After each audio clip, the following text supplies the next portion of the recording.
Did you know sweet corn is a mutation? That's right. About 1830s or so, some farmers found some corn that stayed sweet longer. Because normally corn will stay sweet for about a day or two, and then it starts getting starchy and starts filling out. Well, they found that this lasted nice and sweet for a week or more, and that became our sweet corn.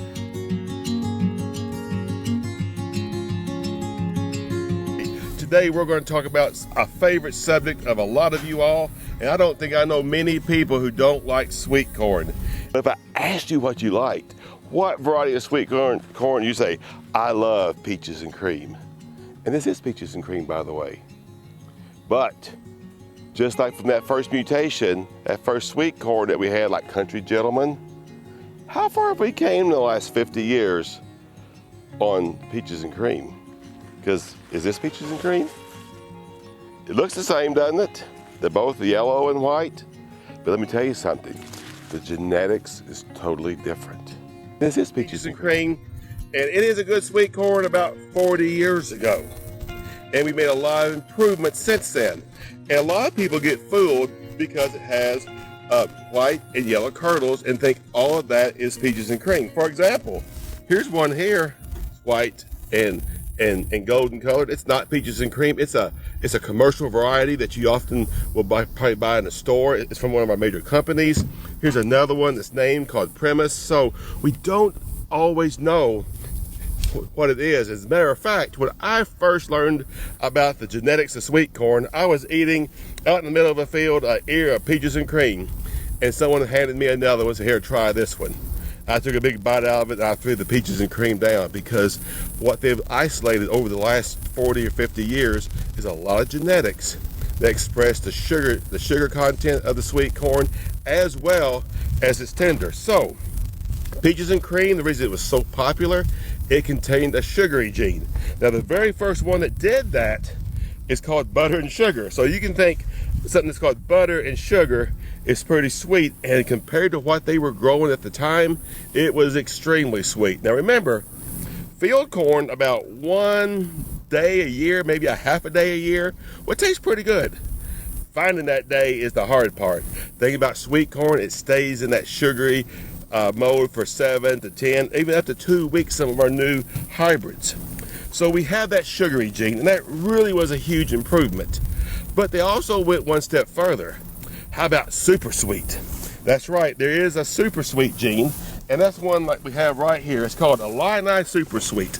This was one of the very first super sweet corns there was, and man, it is sweet. If you thought peaches and cream was sweet, these are even sweeter. But if my cameraman Steve was sitting there eating Illini Super Sweet, I could hear him crunch it, because it is crunchy. So it comes at a cost. It's sweet, but it's also crunchy. Now, Illini Extra Sweet's been around for a long time, and it's still grown some, but I tell you, you can do better. But before we get into that, let's talk about one other gene that they've isolated in sweet corn, and that is the SE gene. And that is in like Honey Select.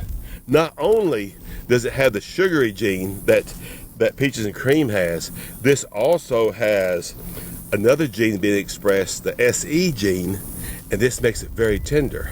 So now we've got sugary sweetness and tenderness. So that makes Honey Select one of my favorites. You'll never eat a more tender corn than Honey Select. Well, our geneticists didn't stop there. We can start mixing the expression of these genes. So what they did now is they've got some like Primus. Now Primus, Lowell Moeller, one of the gurus of mid-Missouri sweet corn, said this is one of his favorites, because not only does it have the sugary gene and the super sweet gene, and it also has that super tender gene. So you get all three of those into one bite. So about 75% of them are going to be very sugary or very tender, and 25% are going to be very, very sugary. So you get that great combination of both of those.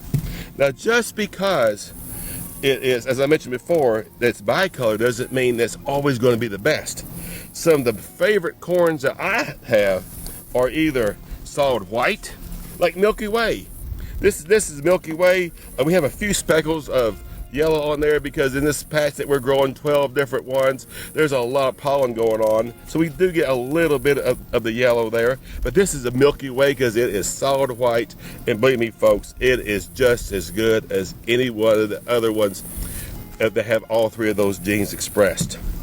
Essence is another one. Cabo, this one is 75% super sweet, and it's a fantastic. Look at the size of the ear. As the breeders have gotten the ears bigger and bigger, and so you have a lot more corn on each one of them. But my all-time favorite sweet corn is not any of these that we've talked about. Even though I love Honey Select, my all-time favorite is Vision. And Vision is a straight super sweet, 100% super sweet, but they have selected this one to have lots of tender kernels. So not only is it naturally tender, it is extremely sweet, and I don't think you can ever not like Vision sweet corn. Our corn geneticists love it. This is the one that they grow for themselves, so you know that it must be good. And you can get all of these sweet corns online or at your local hardware store. Now, as I mentioned, you can't be fooled by what it looks like. So let's go on down here, and we see one right here. It's a big ear, looks a lot like one of the ones that we saw down there. It's bicolor, and do you think it's sweet? No, it has zero of those three genes that we've been talking about. Even though it looks like a good sweet corn, it has no sweetness whatsoever. This was probably sweet for about 2 or 3 hours, or about a week ago. That's how fast it goes. Now, one of the things you have to remember though, if you are growing a super sweet, you've got to have it separated by at least 30 feet from other ones like Honey Select or Butter and Sugar. You've got to be separated. The other thing is, since they are so sweet, they are not the most vigorous when they first come up. So you really can't plant our super sweets until probably at least mid-May here in central Missouri. So if you want that early sweet corn market, you better go with some of the other ones and then follow that up with your super sweets. I hope you learned a little bit. If you have any questions, just give me an email at ReinBottT, or ReinBottt, 3 T's at the end, at missouri.edu. I'd be glad to answer any of your questions. We'll see you.